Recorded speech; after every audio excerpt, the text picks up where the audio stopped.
14. The mistreatment of Indians.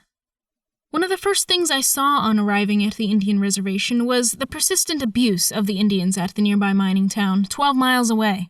Both when it was legal or illegal, Indians went there to buy whiskey. The Indians are one of several racial groups with a great susceptibility to alcoholism. In most cases, it did not take much liquor to make them thoroughly drunk. In that condition, they were easily robbed of their money. Indian girls and women were also raped, being in no state to resist or even to know what was happening. More than a few told me of their ugly experiences. I was, in fact, called to testify before a grand jury and later at a trial. Some white men involved in the construction of a new school building on the reservation also testified before the grand jury. At the trial, those men failed to appear. A foreman denied any knowledge of the matter. There had been many payoffs, I was told, to ensure acquittal. The jury of 12 white men, quote, good and true, unquote, who could truthfully claim a lack of evidence, naturally returned a, quote, not guilty, unquote, verdict. Even now it angers me to recall such incidents. The exploitation of Indians in areas adjacent to the reservations is a very real and grim fact. At the same time, an honest accounting must record the sins on both sides. Some Indians were lawless. They stole from shopkeepers whose backs were turned. I recall a white man in the mining camp on business, proudly showing off a new car, one of the very first ones available after the end of World War II. I told him to lock his car, and he laughed at my Christian insistence on the depravity of fallen man. It was a very cold night, and while the car owner was in the bar, a very drunk and sick Indian crawled into the car and vomited all over the driver's seat. What followed is revealing of human nature. The Indian, having slept for a time, got out of the car and ran off in the dark, unidentified. I had just finished a pastoral visit nearby and arrived on the scene as the owner was profanely viewing his polluted new car. The sight of me and the fact that my warning had been a sensible one only enraged him further. Given his profanities, you would have thought I was the guilty person. Such is human nature. Man is a fallen creature, whatever his race or color. Without the grace of God, he is evil, and even dangerous. In time, I came to realize that the Indians were victimized because their way of life made them victims.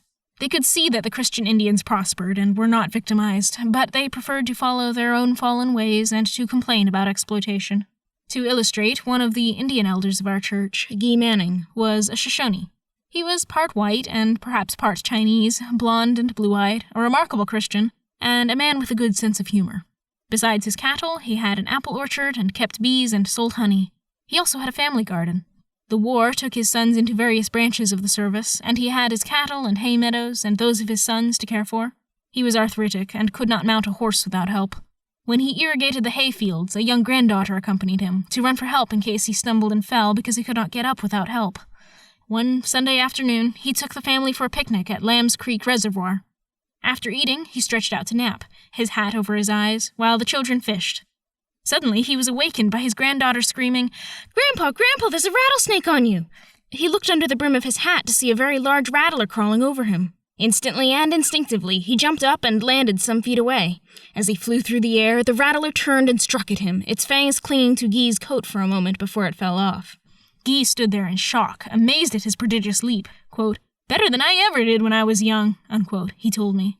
He decided that if a scare could produce that much energy, he could muster it for his daily work. And he did. He went back to his old vigor and activities. Now, Guy Manning was one of the Indians periodically voted onto the tribal council, made council chairman, and relied on, with other Christians, to clean up the reservation. Fairly soon, drunkenness would be abated, order restored, and the Indian court made to function ably. But sinners, whites or Indians, for all of their complaining, can only stand law and order for so long.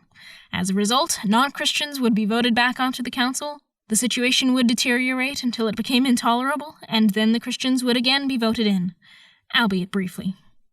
Not only was Guy never in trouble or exploited, but he was a better manager of his affairs than were often well-paid white officials of the Indian service, who were supplied with residences and vehicles.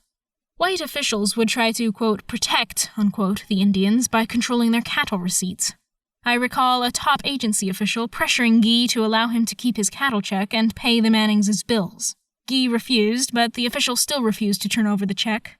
Finally, Guy said, plainly and bluntly, quote, "I know you. Every weekend you spend your time at the Mountain City Hotel bar getting drunk.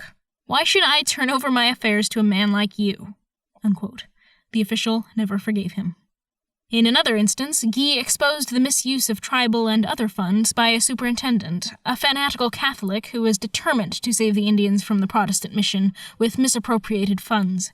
Guy's documented charges hit the media from coast to coast. An Indian Service investigation whitewashed the superintendent, but transferred him, knowing his guilt and the tribe's anger. Guy Manning was not one to be victimized, because he was a free man in Christ.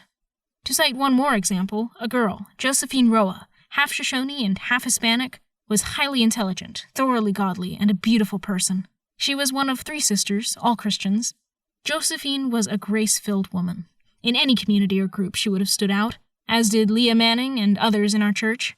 It was a joy to know Josephine. She could always be counted on to be helpful. She studied at the Cook Christian Training School in Phoenix, and she married Inez Peirce, Carl's Dixon, who became a pastor. They moved to Oklahoma, where Carl served in ministry. I can only think of Josephine with respect and affection. While we live in the world, and the best of us experience evil things, a persistent pattern of exploitation implies moral failure. The question is not one of racial inferiority. That is a humanistic myth. Christian faith and morality are necessary to progress against sin and exploitation. We are told in 1 John 5:4, quote, "For whatsoever is born of God overcometh the world, and this is the victory that overcometh the world, even our faith," unquote.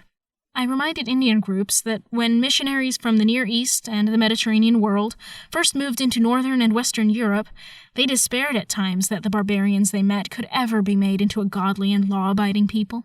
In Christ, however, in time they became the bulwark of Western and Christian culture. Even as now, without Christ, they are returning to barbarism.